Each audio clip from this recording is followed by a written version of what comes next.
አርሰናል ከዋትፎርድ ጋር በዝግ ስታዲየም ጨዋታዎችን እንዳደረጉ ገብርኤል ሄሱስ በጨዋታው ላይ ተሳትፎን እንዳደረገ ታዲያ ገብርኤል ሄሱስ እንደ ሃንድስ ኦፍ አርሰናል ዘገባ ከሆነ ጎልም እንዳስቆጠረ ተናግሯል። ይህ ማለት እንግዲህ አርሰናሎች ከጉዳት የተመለሰውን ገብርኤል ሄሱስን የሚያገኙበት እድል ይኖራል ማለት ነው።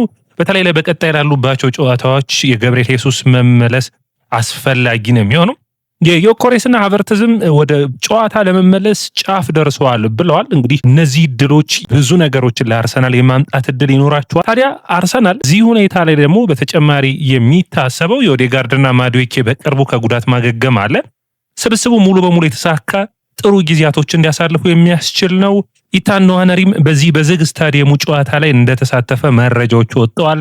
እና እንዲሁም ሌሎች መረጃዎችን ይዤ ተመልሼ መጥቻለሁ። አድማጮቻችን የስፖርትን ላይክ፣ ሼር፣ ኮሜንት፣ ሰብስክራይብ ማድረጋችሁን አትርሱ። በኢታን ንዋነሪ በተለይ ባለፉት ጨዋታዎች ላይ የኦዴጋርድ እና በተለይ ደግሞ የኢዜም በጉዳት አገግመው ወደ ሙሉ ብቃት መመለስን ተከትሎ ብዙ የመጫወቻ ጊዜን ስለማያገኝ ይህ ተጫዋች የቡድኑ ስብስቡ አካል ሆኖ በጨዋታ በፐርፎርማንስ ከቡድኑ ጋር እኩል ዝግጅት እንዲኖረው ባለፉት ጨዋታዎች ላይ የመሰለፍ እድልን ስላላገኘ ለዚህ ተጫዋችም በቅድመ ውድድር በዋትፎርድ ጋር ካደረጉት ጨዋታ ላይ የተሳተፈ ነበር።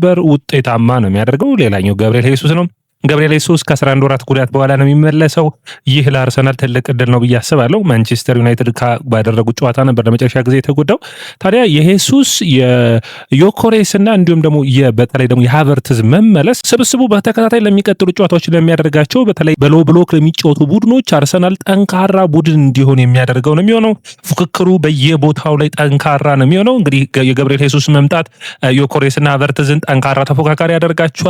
ለግራ መስመሩ ደግሞ በተለይ ለማርቲኔሊና ለትሮሳርድ በዛ ቦታ መሰለፍ ስለሚችል የተለየ ብቃትን ሊያሳየን የሚችልበት እድል ይኖራል። ለአርሰናል ኤክስ ፋክተር ይኖረዋል ብዬ አስባለሁ። ያለመገመትና እድሎችን ባለቁ ሰዓታቶች ውስጥ ጎል የማስቆጠር አቅም አለው ሄሱስ። ያንን አርሰናሎች እንዲጠቀሙበት የሚያግዝ ነው የሚሆነው። እንግዲህ አርሰናል እዚህ ስብስብ ውስጥ ሄሱስ ከፍተኛ ተካፋዮች ውስጥ አንዱ ነው።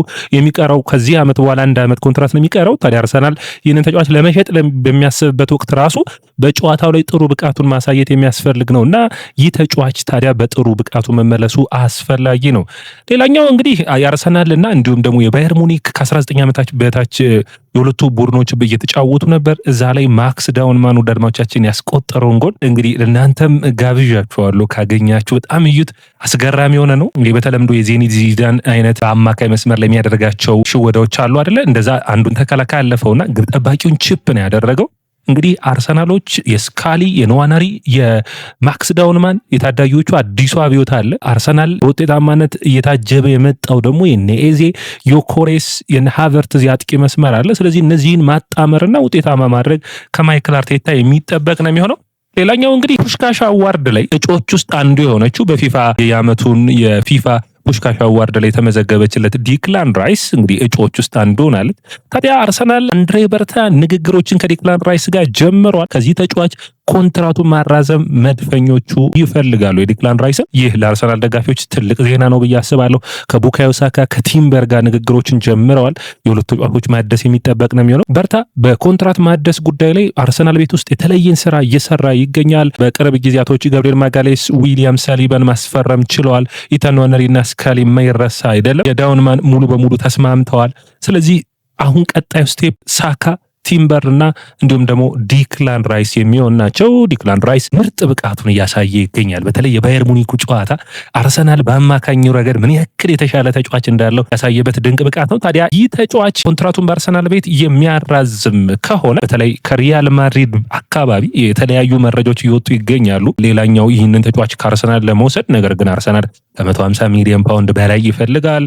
ከዛ ውጭ ደግሞ አርሰናል ተጫዋቹን የመልቀቅም ፍላጎት የላቸውም። ተጫዋቹን በአርሰናል ደስተኛ ነው። ስለዚህ ይህንን ተጫዋች ማቆየት የአርሰናል ተቀዳሚ ዓላማቸው ነው። ስለዚህ ኮንትራቱን ለማደስ ንግግሮችን ጀምረዋል።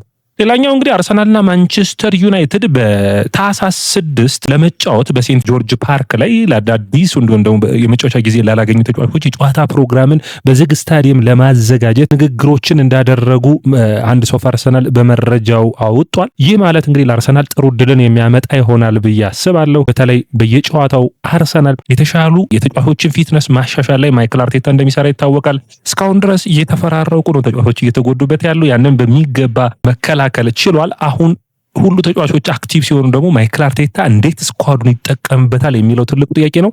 ያንን በሚገባ መጠቀም የሚችል ከሆነ አርሰናል ወደ ውጤታማነቱ በማይክል አርቴታ ስር ይመለሳል ተብሎ ይጠበቃል። አርሰናል ዘንድሮ የዋንጫው ነገር እንግዲህ ወደ አርሰናል ፊቱን ያዞረ ይመስላል። አርሰናል በብዙ ሁኔታዎች ፌቨራይት ወይም ደግሞ የመጀመሪያው ተቀዳሚ ሆኗል በፕሪሚየር ሊጉም በቻምፒዮንስ ሊጉም። ይህንን ግን አሁን አይደለም ዋንጫ የሚቀበሩት አይደለም፣ ግንቦት ላይ ስለሆነ ግንቦት ላይ ድረስ ያንን በትዕግስት እያከናወኑ መቀጠል ከማይክል አርቴታ ስብስብ የሚጠበቅ ይመስለኛል። ሌላኛው መነሳት የሚጠበቅበት ነጥብ ብዬ ያሰብኩት አርሰናል እንደ ስብስብ የዮኬሬስና የሃቨርትዝ መምጣት ደግሞ በቀጣይ ጨዋታዎችን አሁን ቀጣይ አርሰናል ብሬንፎርድን በሜዳው ይገጥማል። ብሬንፎርድ በሎ ብሎክ የሚጫወት ቡድን እንደሆነ ይታወቃል። ከዛ በመቀጠል አስቶን ቪላን ቪላ ፓርክ ድረስ የሚያቀኑ ይሆናል። ለነዛ ጨዋታዎች የዮኬሬስ መመለስ አርሰናል አዲሱን አይነት በሎ ብሎክ ለሚጫወቱ ቡድኖች መፍትሄን ሲያመጣ አይተነዋል አይደለም። ዮኬሬስ በተለይ ፓላስ፣ ፉላም እንዲሁም ደግሞ ሊድስ እያልን አንዳንድ ጨዋታዎችን መጥቀስ እንችላለን። ታዲያ የዚህ ተጫዋች መመለስ ለአርሰናል በጣም አስፈላጊ ነው። ታዲያ ያንን በሚገባ ትክክለኛው ጨዋታ የሚመለስ ይሆናል። ሚካኤል ሞሬኖም ግን ቦታውን የሚያስነካ አይመስልም። አስደናቂ ብቃቱን በየጨዋታው እያሳየ ይገኛል ሚካኤል ሞሬኖ። ታዲያ አርሰናሎች እዚህ ላይ በሚገባ መስራታቸው ውጤታማ አድርጓቸዋል። የሃቨርትዝ መምጣት አርሰናል ከቋማ ኳስ እንዲሁም ደግሞ ከጠንካራ ፕረሱ አርሰናሎች ተጠቃሚ የሚሆኑ ይሆናል። በትልልቅ ጨዋታዎች ላይ ሃቨርትዝን በ9 ቁጥር ቦታ ማጫወት አስፈላጊ ነው የሚሆነው። ገብርኤል ማጋሌስም ከጉዳት እንደራቀ ይታወቃል ከአርሰናል እንግዲህ። ታዲያ የሚቀጥለውን ይሄን የታህሳስ ወር በኋላ የመመለስ እድል ይኖረዋል። በተለይ የገብርኤል ማጋሌስ መመለስ ደግሞ ለአርሰናል የተከላካይ መስመር ሌላ ጥንካሬን የሚሰጥ ይሆናል። አንድ መረጃን አየሁ። ማይክል አርቴታ በጣም ጥሩ አስተያየት ሰጪ ሆኖ ያገኘሁት ነው። በጣም ገርሞኝ ነው። ኤምሬትስን አርሰን ዌንገር ሰሩልን፣ ማይክል አርቴታ ደግሞ መብራቶቹን ደስታችንን መለሰልን የሚል ለማይክል አርቴታ የተሰጠ አድናቆት ይታያል። ለምሳሌ ኤምሬትስ ሲሰራ አርሰናሎች ተጫዋቾቹ ሲወጡ ከታች የሚከልላቸው ከበር የሚያደርጋቸው ነበር። ማይክል አርቴታ እነዛ ሁሉ እንዲነቀሉ አድርገዋል። ታዲያ እነዚህ ሁሉ ሁኔታዎች የመጡት በማይክል አርቴታ የደጋፊዎች ደስታ እንዲገልጹ፣ አርሰናል ዜማ እንዲኖረው፣ በብዙ ሁኔታዎች ውስጥ አርሰናል እንዲሸት ያደረገው ማይክል አርቴታ ነው ያለፉትን ዓመታቶች። ታዲያ ይህ ሁኔታ ውጤታማ እንዲደረግ ደግሞ ዋንጫዎች ያስፈልጋሉ። በተለይ በኤሚሬትስ ኤራ ያለመጣው የእንግሊዝ ፕሪሚየር ሊግ ዋንጫ፣ የአውሮፓ ቻምፒዮንስ ሊግ የመጀመሪያ ድላቸውን ያገኛሉ ወይ? እንግዲህ ትልቁ የሚጠበቀው ሁኔታ በቀጣይ ጊዜያቶች የሚታወቀው ይህ ነው የሚሆነው። አርሰናል ታዲያ በቀጣይ እጣ ፈንታዎቹን የሚወስኑትን ጨዋታዎች አሁን የቸልሲው ጨዋታ አለ ከፊታቸው። ቸልሲን ማሸነፍ የሚችሉ ከሆነ በደንብ እንግሊዝ ፕሪሚየር ሊግ ፐርፎርማንሳቸውን ከፍ የሚያደርግ ይሆናል። ቀጣይ ያሉባቸው ጨዋታዎች አሉ አይደለ? ጠንካራ ፉክክርን የሚያደርጉባቸው። በተለይ አንድ ወሳኙ ጨዋታ የሚሆነው የቪላ ፓርኩ ጨዋታ ነው። እንግዲህ በደረጃ ሰንጠረዡ ላይ 5ኛ የሚገኝ ነው ቪላ። በአጠቃላይ ግን አርሰናል እያንዳንዱ ጨዋታ ያሸነፈ ከሄደ የልዩነቱ እያሰፋ ከሄደ አስፈላጊ ነው የሚሆነው ፕሪሚየር ሊጉን ዋንጫ ለማሸነፍ። የአውሮፓ ቻምፒዮንስ ሊግን ዋንጫ ለማንሳት ግን መታገስ ያስፈልጋል። አምና ፓሪስ ሳን ጀርመን በዚህ ወቅት አስቸጋሪ ሁኔታ ነበር። ቢ ማንቸስተር ሲቲ 2-0 ከመምራት 4-2 የተሸነፈው አይደለም በፓርክ ደ ፕሪንስ። ያ ሁኔታ ባያጋጥም ፓሪስ ሳን ጀርመን ዋንጫውን ሊያነሳ ይችል ነበር፣ በጥሎ ማለፉም ላይገባ ይችል ነበር። ታዲያ ይህንን ሁኔታዎችን ስታዩ ሰብሰብ አድርጋችሁ የአውሮፓ ቻምፒዮንስ ሊግን መገመት አይቻልም። ነገር ግን አርሰናሎች በኔ እይታ መጀመሪያ ካራባው ካፕ ላይ ማተኮር፣ ካራባው ካፑን ማንሳት። የካራባው ካፕ ውጤት የምታነሳ ከሆነ በፕሪሚየር ሊጉ በአውሮፓ ቻምፒዮንስ ሊግ ላይ በራስ መተማመን እየጨመረ ይመጣል።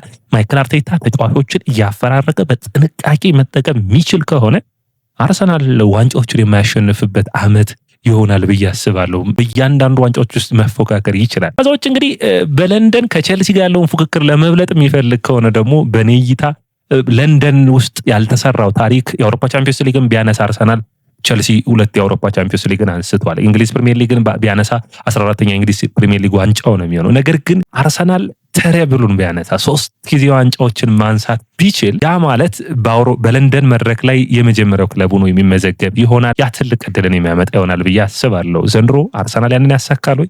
ጥሩ ስብስብ አለ፣ ጥሩ አሰልጣኝ አለ። ከዚህ በመቀጠል እንግዲህ እድል ብቻ ከአርሰናል ጋር ከሆነች እነዚህ የማይሳኩበት ነገር አይታየኝም። ወደ አድማጮቻችን ይህ ያያ ስፖርት ነው። ያያ ስፖርትን ላይክ፣ ሼር፣ ኮሜንት፣ ሰብስክራይብ ማድረጋችሁን አትርሱ።